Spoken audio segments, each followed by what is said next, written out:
আজ 2রা সেপ্টেম্বর 2024। আজ তোমার জন্মদিন আর একই সঙ্গে তোমার মৃত্যুদিন। আজ 365টা দিন পেরিয়ে গেছে। এই তিথিতে তুমি আজ আমাদের সবাইকে ছেড়ে না ফেরার দেশে চলে গেছিলে। আজ সেই উদ্দেশ্যে 1 বছরের বাৎসরিকের কাজ করছি, বাড়িতেই আছি, তুমি আর বাবা নেই। অনেক কথা মনে পড়ছে, কিন্তু কি বলবো সেটা বুঝে উঠতে পারছি না।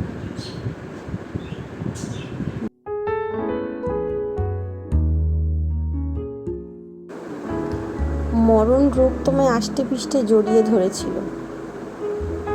মাঝে মধ্যে সকালবেলা উঠে তুমি আমায় জিজ্ঞাসা করতে না, দেখ আগের থেকে মনে হচ্ছে একটু ভালো আছি, এইবারে কেমোটা নিলেই হয়তো আরও ভালো হয়ে যাব। আর আমিও তোমাকে বলতাম, হ্যাঁ আর কটা দিন দেখো, আস্তে আস্তে তুমি ভালো হয়ে যাবে।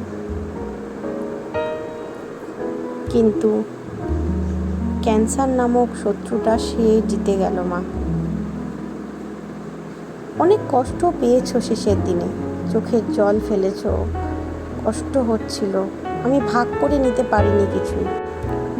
আজ তোমার বাৎসরিক, দেখো আমি সব একাই করেছি। তবে তোমার বাৎসরিক কাজে আমায় সবথেকে বেশি সাহায্য করেছে যারা, তাদের নাম নতুন করে বলার কিছু নেই। তবে সারা জীবনের জন্য আমি সোমনাথ দা আর লিপি বৌদির কাছে কৃতজ্ঞ থাকব। হয়তো ওরা দুজনে না থাকলে আমার কাজটা এত সহজ করে সুন্দরভাবে হয়তো শেষই করতে পারতাম না। মনে পড়ে 8টার সময় সন্ধেবেলা তোমায় যখন ফোন করতাম, তুমি তখন ব্যস্ত স্টার জলসার সিরিয়াল দেখতে। আমি ফোন করলেই বলতে, সারাদিনে এখনই মনে পড়ে মায়ের কথা, বাবু তুই আমার শান্তিতে সিরিয়ালটাও দেখতে দিস না। এখন টিভি চলে না, লাইটও জ্বলে না, এখন বাড়িও আর যাই না। অনেক দিন বাদে প্রয়োজনে শুধু দরকারে যাই, আবার চলেও আসি, থাকতে ইচ্ছা করে না। কেউ নেই যে আর ফোন করে বলার জন্য, কিরে কত দূর এলি, আমি লেবুর জলটা বানিয়ে রাখছি। আবারও 10 মিনিট পর আবার ফোন, কিরে আর কত দূর এলি, আচ্ছা আমি নিচে তালাটা খুলে রাখছি। এখন বাড়ি যাওয়াটা পুরোপুরি দরকার বিশেষের জন্য, যেতেই ইচ্ছা করে না। তুমি এখন কেমন আছো মা? আশা করি খুব ভালো আছো, সুস্থ আছো, কষ্ট নেই। ভালো থাকো, সুস্থ থাকো, শান্তিতে থাকো, এই কামনাই করি শুধু।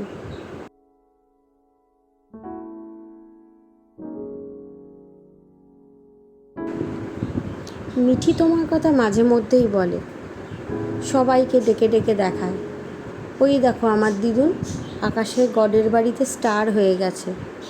কখনো বলে আজ দিদুনকে ডাকলাম, বলেছি আমার পাশে এসে শুতে।